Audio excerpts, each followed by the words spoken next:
राज्यामध्ये गौरी गर्जे आत्महत्या प्रकरण चर्चेत असताना नाशिकच्या पंचवटीमध्ये एक धक्कादायक प्रकार समोर आलाय। सासरकडून होणाऱ्या छळामुळे एका विवाहितेनं आत्महत्येसारखं टोकाचं पाऊल उचललंय। आत्महत्या करण्यापूर्वी या महिलेनं तब्बल 7 पानांची सुसाईड नोट देखील लिहिली आहे। या सुसाईड नोटमध्ये या महिलेनं जे लिहिलंय ते ऐकून तिच्यासोबत काय झालं हे कल्पनेच्याही पलीकडचं असल्याचं समोर आलंय। पाहूयात त्याचवरचा हा एक रिपोर्ट।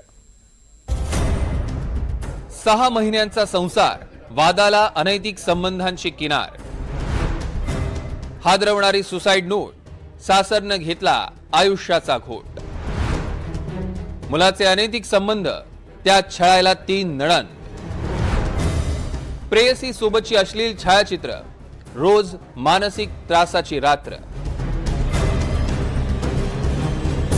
नेहा संतोष पवार 6 महिन्यांपूर्वी संतोष पवार यांच्यासोबत सुखी संसाराची तिने स्वप्न पाहिली, पण यात संतोष पवार आणि त्यांच्या कुटुंबियांनी नेहावर आत्महत्या करण्याची वेळ आणली। 4 जून 2025 रोजी संतोष पवार याच्यासोबत नेहाचं लग्न झालं। लग्नानंतर पतीसह सासू आणि 3 नणंदांकडनं नेहाचा मानसिक आणि शारीरिक छळ सुरू केला। इतकंच नाही तर तिच्या चारित्र्यावर देखील संशय घेतला गेला आणि याच तणावातनं नेहानं 7 पानांची सुसाईड नोट लिहित आपलं आयुष्य संपवलं। माझं नाव नेहा बापू डावरे उर्फ नेहा संतोष पवार। माझं लग्न 4 जून 2025 रोजी रेशीमबंध बँक्वेट हॉलमध्ये झालं। माझ्या भावानी 15 लाख रुपये देऊन माझं लग्न लावून दिलं। लग्नानंतर सासरचे भांडण करत नाहीत, पण मानसिक त्रास देत आहेत। लग्न आधीपासूनच नवऱ्याचे एका मुलीसोबत प्रेमसंबंध होते। नवऱ्यानं त्या मुलीसोबतचे अश्लील फोटो दाखवले। लग्नानंतर सासरचे लोक पैशांची मागणी करू लागल्यानं माहेरहून 20,000 रुपये आणून दिले। पैसे दिले नसते तर ते त्रास देतील अशी भीती होती। एक नणंद माहेर येऊन बसली आहे, तिच्यासह तिच्या मुलांचंही सगळं करावं लागतंय। नणंदा नवरा सासूचे कान भरताय आणि त्यावरनं घरात मानसिक छळ केला जातोय। माझ्या घरच्यांनाही माझ्या विरोधात भडकवण्यात आलं।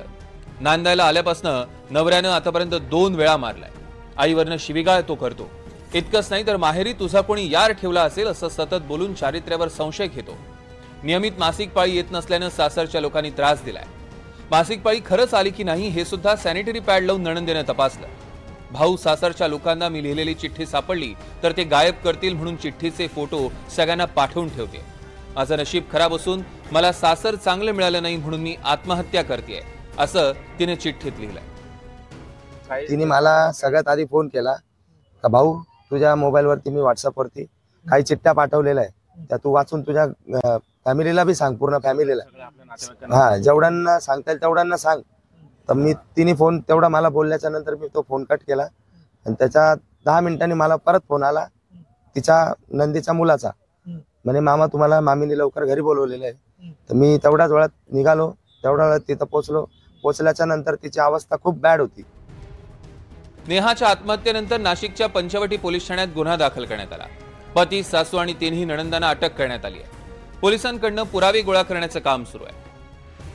पीएम वगैरे रिपोर्ट आल्यानंतर आज रोजी तिच्या भावाच्या तक्रारीवरून आपण सदर आरोपींच्या विरुद्ध गुन्हा दाखल केलेला आहे। यामध्ये आपण सदर मयत महिलेने ज्या चिठ्ठीमध्ये नमूद केलेलं आहे तसेच आपण प्राथमिक चौकशी केली तर त्यानुसार यामध्ये आपण 5 आरोपींना ताब्यात घेतलेलं आहे। पती संतोष पवार, सासू जिजाबाई पंडित पवार आणि 3 नंदा शीतल अशोक अहिरे, मीनाक्षी शीतल अहिरे, भारती दत्ताराम पवार। तिची कौमार्याची परीक्षा घेण्यात आली होती असं समजलं जातं। खरं तर कौमार्याची चाचणी घेणं हा गुन्हा ठरवला गेलेला आहे।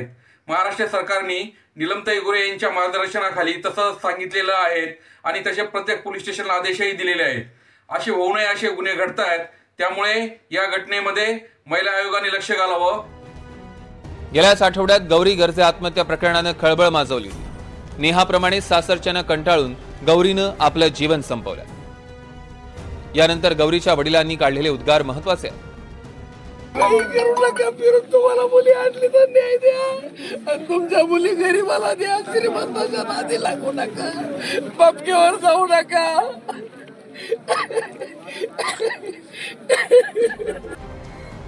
श्रीमंतांच्या घरी मुली देऊन आयुष्य सेट करण्याचा कुटुंबीय विचार करतात, पण त्याच श्रीमंतांच्या घरची ही अवस्था असते।